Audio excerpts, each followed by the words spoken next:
Hello and welcome. My name is Eric Burke. And I'm Owen Mackin. And we are the hosts of Morelia Python Radio. We're starting a new segment called Carpet Python History. In these quick segments, we hope to document the history of carpet pythons in our hobby. We will highlight things like bloodlines, lines, individual animals, morphs, breeders, and keeping and breeding, and much, much more. Our hope is to shed some light on some of the misconceptions that people often face when getting into these awesome group of snakes. Hopefully this will give the enthusiast a base to start when diving into carpets for their first time. Hey everybody, welcome to another episode of Carpet Cliff Notes. I know it's been a while, but we should say... And I'm here. Yes. We found that I was too bland with just me. So. It's like having salt without pepper, peanut butter without jelly. It's like having a sandwich with just the bread. It's really just there. Yes. I mean, you know, eggs without sure bacon. You can toast it. Exactly. It doesn't work. It doesn't work. Spaghetti without meatballs, and on and on it goes. But yes, I know it's security blanket thing strikes again. Yes. It's like you need it. Yes. Hello, my name. I sound like it's the episode of that Saturday Night Live Sweaty Balls. Hello. No one can resist my sweaty balls. Yeah. Yes. Anyway, I've now destroyed this podcast too. Clearly. So I know it's been a while, but we will be back on track with new episodes every other week. But in this one, which has taken forever to record, is going to be on the Russian tigers. They are a coastal carpet and has a cool backstory and possibly locality data that originated from Mike Curtin from Scattershot Exotics. So, yeah. Both Owen and I have worked with the Russians. And yes, although at present I have none. You have all of them. So it's we'll talk about it at the very end. But basically, we'll hit on the story. So the story goes back to the days a long time ago when Jags were super hot. Remember those days, Owen, when it was like was that $10,000 Jag, or was that they just got below $2,000? Now everybody can afford them Jag. Yeah, it's more of like the affordable status. 2004, 2005. Yeah. Around that area. Right. So, gotcha. But yeah, breeders were trying to get coastal carpets to pair up with their Jags because, at the time you had, I think of Jason Balin and Will Leary that were working with like coastal Jags, and I'm pretty sure that Mike, maybe you can answer this better for me, Owen, but Mike had been working with the jungle Jags and the ocelots, which is now the ocelot stuff, before he was messing around with the Russian stuff, right? Yeah, it kind of seems like a lot of times when it comes to Jag in the early years, there were several schools. It was like the IJs took their Jags and went over here. Mm-hmm. The jungles took their Jags and went over there. And then the coastals went over here. Yes. The problem is that the jungles and the IJ Jags were like yellow and like Jags with freaking orange and copper on it. So the coastal people were trying real hard to catch up with this crap. So it was one of those things. So I know Curtin definitely worked with Jungle Jags because he was part of that whole crew with Mo from Mojo Reptiles. I know Headhunter was doing some stuff with that as well. So it was kind of they were off there doing that, and he was focused mainly on the ocelot stuff. But Mike is one of those guys that if you ever talk to him, he's like, that's when I bred this, and that's when I had these. You're like, you had those? And he's just like, oh yeah, and just rolls. So I'm not exactly sure when he picked them up, but all of a sudden he starts dabbling with these tigers. So basically the story is that he was trying to find a coastal carpet to pair with his Jag so he could make pure coastal Jags. Right. And people were looking for unique coastals. Yes. And I was even in on this boat. Like, we talk about, or I like to talk about, or I like to rage about how there were multiple potential coastal projects that got absorbed into Jag. This is where they all went. So this is when it all happened. So like, you found this really cool grayish kind of stony looking animal. You bred it to a Jag and then it was gone. And then it's like, okay, we don't know what that could have been. It could have been something. Right. Whatever. So that's why a lot of Michael Pennell stuff got absorbed in the Jag and Tiger, a lot of that kind of stuff. So obviously Curtin was looking for something unique. Yeah. So the story goes, Mike Curtin, he was on the hunt for this female coastal carpet to pair with a jag, and Mike came across a guy, and his name was Randy Mackey. And he had this pair of coastals for sale, and he did not want to split them up, and it was because of the story that was behind them. So him and Mike ended up working out some kind of loan, some kind of breeding loan, and Mike ended up taking the pair. But, again, you can listen to his, I think it was the very first episode he did with us a long time ago in 2012, maybe. The audio is not great. Just watch this one. Yeah. Just stay here. Where he talks about, he basically talks about this. But so he took him, and he ended up trying to breed him. And the first year Mike tried to breed, they resulted in slugs. He got slugs. And then the second year, Mike tried maternal incubation, and the eggs didn't go the distance. And you can see from Owen's expression that An MI failure. I see. Failure, okay. Yes. Well, and also I don't want to dump on Mike, but moving adult animals, of course he had problems the first couple of years. Yeah, but thing is either too. Exactly. Either it goes amazing and they breed like crazy, or it's just like, why won't they breed? Like there's no middle ground. Yes. There's no. It's always crap or total success. Yes. So yeah. So then the third year it resulted in a clutch. And what was crazy about this clutch, and I remember watching it on MP, the MP forum, and he had posted up, and he got reds, stripes, stripes, and normal looking coastals. Yep.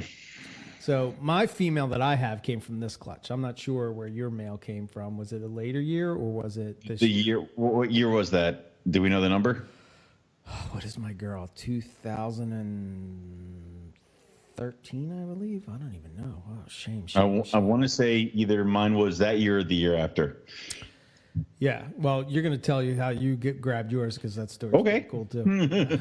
But yeah, we'll get. Do you want to go? Are we telling them the story or the truth? Always the truth, Owen. Oh, so okay. You can exaggerate all you want. I apologize for revealing this later, but go ahead. So my female came from this clutch, and then at the time, he was trying to get in contact with Randy before he could sell them because they were supposed to split the clutch, but he kind of just disappeared, and he finally was able to contact him, and he ended up basically Mike bought the project out. So Mike, got Randy out of the project, took all the babies, and ended up selling, whatever, and holding them back. But at the time, Randy had found out some more info on the line. So Randy got them from a friend who got them from someone who had connections to the Moscow Zoo. The parents were reportedly collected outside of Mackay, Queensland, in a spot called Yakapuri Depot. So that's why I love that name. I know, that's a cool snake So name, these right? are Yakapuri. these. I love it. So technically, you I'm can taking say it. Are Yakapuri Depot coastal locality carpets. Yeah. Well, if you want to believe the story, then yes, then that would be true. Because the name's amazing. Yeah. So Mackay is a city. It's on the eastern coast of Queensland, and it's about 600 miles north of Brisbane. And it's it's your typical humid subtropical climate. All right. Now, where do you break the line between Brisbane and Yakapuri Depot carpets? Well, I mean, it's like one of those things where, if I'm on this side of the river, is this my locality? You know what I mean? Like, how far do you want to, True. break that down? So True. For sake of this discussion, we'll call them Yakapuri Depot. Yay. Locality. All right. I was just trying to give people a reference on where. It's a good reference, and it definitely cuts it from the Brisbane. So, yeah. Right. So, Mike had this information, but, as with most information, we sort of say, is it true? Blah, blah, blah. How can we verify this? But Nick Mutton was able to find out that the Moscow Zoo was working with Morelia and indeed verified that they came from the zoo. So So they did it's come verified from that at this zoo. point. Right. Okay. Which put a pin in that because Pending. I don't understand why they're not accepted as a locality. It's just one of those weird things. It's got to be just because it's tied to a tiger. It's tied to a gene. Well, yeah, we'll talk about that in a All right, second. yeah. But so basically, he hatched. So I think after that after that, Mike sort of, I don't know if he moved out of the project, but he sold the adults to someone we know, and that person produced a clutch of them in 2015, and he hatched out 4 of them. I talked to him, and he said that I tried to get in 2016, but the female reabsorbed their follicles. The founding adults would try to get in 2018, but haven't bred. Like I said, they're pretty old, and that was gone back in I guess that was like 2014 is probably when I got mine. Mine is probably a 2014, I think. But they're somewhat on the older side, and the 4 babies, out of the 4, one of those 4 babies was sold to somebody, and the other 3 went with the adults. So the line seemed to be lost in the hobby.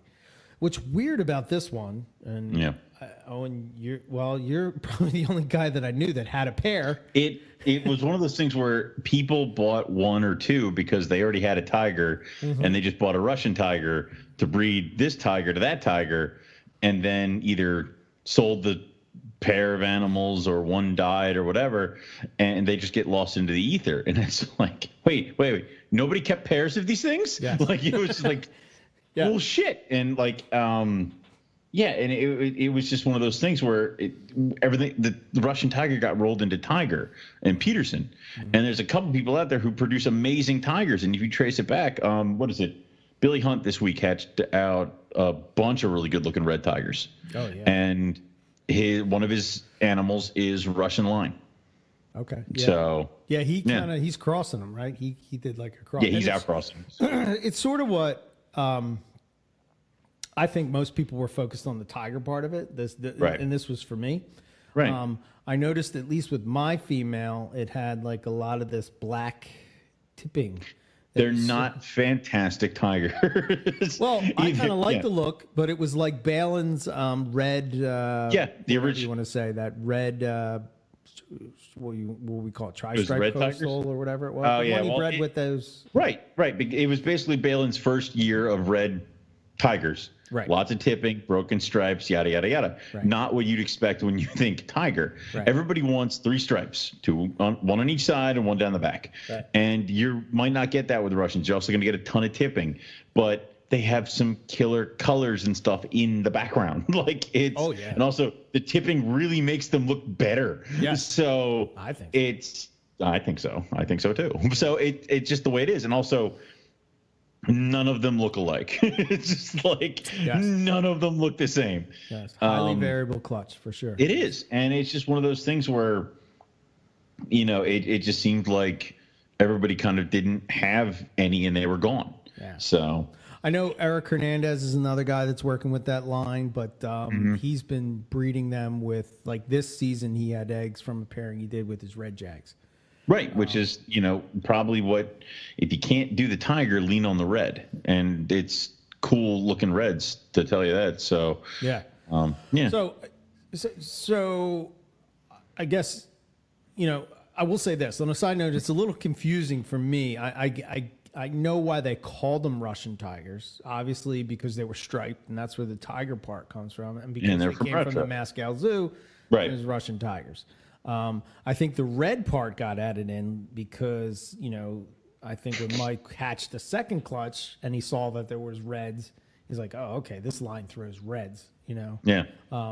And some of his, I remember the one that he held back. Holy shit, that thing was nice. Yeah, it was good. Yeah. And, man, I'll try to see if I can dig up the picture of it, but man, that was a really nice thing. It's, I in those early years, everybody was naming something. It's like how we have red hypo jaguars. Talon is technically a red hypo jaguar. He's not red and he's not hypo. Right. But when he was born, he was pinkish and he didn't have a lot of black on him. So they're like, like, it's right. Sometimes colors and words are just thrown into lines and they really, it doesn't either doesn't pan out or they really had nothing to do with it. I think if these things had made an appearance now. Like, let's say like they didn't show up back then, they showed up now. Right. Nick tracked them down and they were sent over from the Moscow Zoo now. He would call them a new locality of coastal because I think that's where it would stick. I think it's what people would be more enthralled with it. When Mike was getting them going in 13, 14, throwing another line of tigers out there was cool and gave everybody something to breed their tigers to. So yeah, and this is where it kind of gets confusing for new people that are coming into the hobby because Right. you've heard us often say that tigers, I call tigers anything that traces back to Balin's line of it's a tigers. line. That's the thing is But- tiger. It's a line and a morph all at the same time. Yes. It's a line that somehow it took over. So See, I would not, if I were to name these, and I'm not Right. saying Mike was wrong or anything like that, I just wouldn't have went the tiger route of it because I think it adds confusion to the fact that at most this people. point, we're so covered with that shit though, because every striped carpet is now a tiger, whether it is even a coastal or not. Well, if you look at like M-Pen, you don't call M-Pen tigers, you call them M-Pen stripes. And that's sort of some like- people don't. Some Yeah. people just if I bred an M pen with a tiger, everything that comes out that's a stripe is a tiger. Everything that doesn't, they're calling it M pen coastal. Yeah, but you would be able to trace that back to Balin stuff. This Right. is something that was, it's sort of like, well, even that stuff would, you have Exactly. some, like the stuff that we got from Kyle. Get there's stuff in there because Yeah, there's Kyle red tiger in there. Peterson stripe, red tiger, and stuff like that. So let's say somebody took a pure Peterson stripe, which good luck finding one of those anymore. And you have some. stop it, shut up. Not when I say those things, I'm not talking about you, okay? sorry. Because I don't even want to. I don't even include you. Yeah, But if you took a Peterson stripe and bred it to like an M pen and called the babies tigers, then you're wrong. You're completely wrong. Yeah. But people don't see that. That's why it's like, what is it? Like people will come out and call a striped Darwin a tiger. Yeah. When you start going into other subspecies, I'll tell you my opinion on this. And Right. you can make your comment. And then we have to, yeah, I'm saying, and then I think we have to tell them how I got my Russians or something like that. Right. Yeah. I think one of the things about carpet pythons in general is how confusing they could be, and exactly why we're sort of doing this carpet cliff notes type of thing. So people that want a little chunk of like maybe wanting to know what's going on. So in my mind, the Russian tiger sort of confused it. I'm glad that the Russian part was added on, and that's probably the distinguishing factor that you would say between, say, a Balin tiger, a citrus tiger, a red tiger, any of those things. This Russian tiger is just not from that line, but most people that are working with it have taken advantage of the fact that they're unrelated to the tiger and therefore can outcross and get some crazy, projects Color going and yeah. colors and stuff like that, because the Russian or coastal carpets in general probably are the most variable of the carpet python complex, in my opinion. Now, coastals throw stripes. We already know that. So I wonder if we bred them, if we had bred the Russian reds to each other kind of again and again and again and again, if we would have gotten more and more, or we would have gotten stripes, but then we would have gotten other carpets that just kind of had crazy patterns and killer colors too. And we would have kind of gone, because the thing is, like, let's put it this way. If Brisbane's had come over and they had a morph that was tagging along with them, it's like you'd lose the fact that it's a Brisbane locality, because it would just be like the morph will take over. Right. So, that's just the way it would go. I don't know. I wish we kind of worked on that a little more, which is why I think this project just kind of grinds in my craw so much. It's like, because we were just getting rolling with it, Yes. and now we can't find them. It's like no one's really done this stuff because we all just went, oh, Balin tiger, like yeah. Typically, I'm the type of guy that buys a pair of everything, and then I sort it out one later, fucking And this is the time. one project. This is the absolute one project. I remember talking to Mike. I remember sending him the message. I remember sending him, it was either Bush League Breeders Club or MP, and I sent him the message and I said, hey, I'm looking for, blah, blah, blah, a female. I think at the time I probably didn't have the money or whatever, and I can only get one. And I was like, nah. He'll have him next year. Yeah, to get the boy. Yeah. You know, So, and I'm thinking like, okay, you know, I'll grow this up. I'll see how it looks, you know, blah, blah, blah. And then I'll go from there. And the line sort of, and I don't know if everybody sort of had that mindset, but it seems like that's how it played out. So it seems like everybody sort of got had girls. one, you know, Yeah. and like nobody seemed to have a pair or a boy or whatever. Well, flash forward. Me. So it was the 2015 Carpet Fest. So my guys have to be 2014s because they were about a year old when I got them. And Mike put them up in the Carpet Fest auction. And we, through running around and not paying attention to anything, forgot to put them in the fucking auction. Womp, womp, womp. And it's the day after, and you and I are going over everything, and I'm like, and who got Curtains Russians? And you're like, I don't know. And I'm like, oh God, we didn't add it. And it was just there. So then I'm like, screw it. And I just said, I'm like, I win for $300. I think I put down. Right. I'm like, done. We'll just there. I'll win it, and then we'll go. Right. And then Mike sent me the Russians, and I had the babies, and they were his last pair. Yeah. And I'm like, these things are cool. These things are nice. And then they shed for me the first time. And I'm like, dear God. And it was just like, holy crap. And yeah. Yeah. Yeah. So, and I raised them up, and I was doing everything that I normally do. And this was supposed to be the first year I was going to give them a try. And August last year, I opened up my female's cage, and she starts blowing bubbles at me, and I'm like, no. So I do everything I could, take her to the vet, and she gets better, and she eats, and then she gets sick again, and then she gets better, and I don't know what's going on with her, and then dies. So then I have a boy and no girl. So And I'm a girl. And no boy. So it was like, I think I texted you like the when I found her that she was gone. I'm like, guess what you're getting? Because and we've talked about this a few times. If I have something that I can't use the way that it should be used, I'm sending it away. Like I have a Russian red tiger male. I have tiger females. I have several tiger females. Right. Several of which are reds. One of which is, a good original line that keeps breeding for me that I got from you. I'm like, no. So I'm like, here, and off he goes. And if he never comes back, I'm totally fine with that. Just send me kids. Yeah. So hopefully we can get. The good thing is that next season it's a male, so they usually typically settle in a lot quicker than females. So the female has been here for a long time. And I really haven't paired her up because it's just like, well, I kind of just am, I don't know. It's just like one of those things. You don't want to do it. It's like when she got sick, I have other tiger females. I'm like, I could have thrown him in with other tigers. I just didn't want to. Right. Just yeah. So the line hopefully will be, we'll be able to produce a clutch next season and get that line out there. Obviously, Owen and I will probably hoard a great deal of those All babies. of them.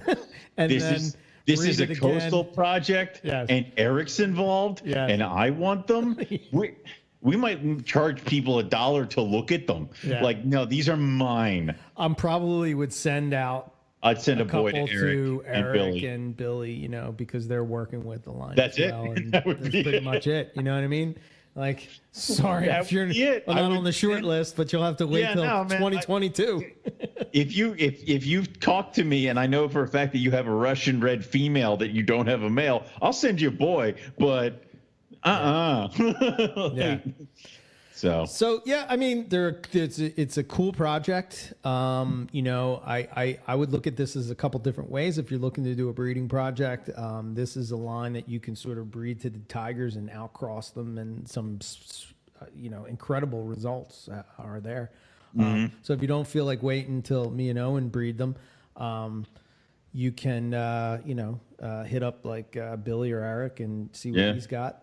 But they have some outcross stuff, and and then hopefully, like I said, in a couple years we'll see a lot more of them and be able to get the the line back going. I think it's cool. Even I'm gonna call them Yakapuri depots.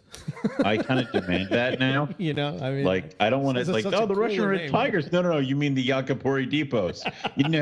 There are no Russian Red Tigers here. These are all Yakapuri depot coastals. Yeah, Shut up. I think the reason that the reason they probably didn't go with that is because they felt that how do they prove that, just because the zoo said that that's where they came, whatever, I mean, Well, yeah, but Nick said it. But again, it's because there's tiger involved, because there's striped involved, because it came with some kind of morph. I mean, yeah. yeah. You imagine if it came with some kind of jaguar gene thing attached to it, there'd be none left. They'd be totally all involved in it. Yes. Be gone. So another couple little tips of wisdom, and then we'll jump off here. But a number one rule that I would say is, like, when you're working on a project, hold something back. Dear God, just Hold stuff back, man. I mean, you gotta hold stuff back. Yeah. It's so important if you're gonna be a breeder and breeding this stuff, that you hold stuff back, because you don't know what the future will happen. You don't know where, what will even happen. What if you stop? What if I quit doing snakes or whatever, and then then Owen's the only one with them, and then what if he quits doing snakes? I mean, then where do they go? Maybe they'll get sold or pieced out or whatever. Exactly. And then the it's project gone. is lost. And then the same thing goes with the other thing, is that if you're going to get something, know how valuable it is, and then don't toss it just to one project. It's like people are like, they only bred the Russian Red Tiger to tigers. And it's like, well, God damn it, if you just gotten another Russian Red Tiger, we wouldn't be in this mess. It's like, yeah.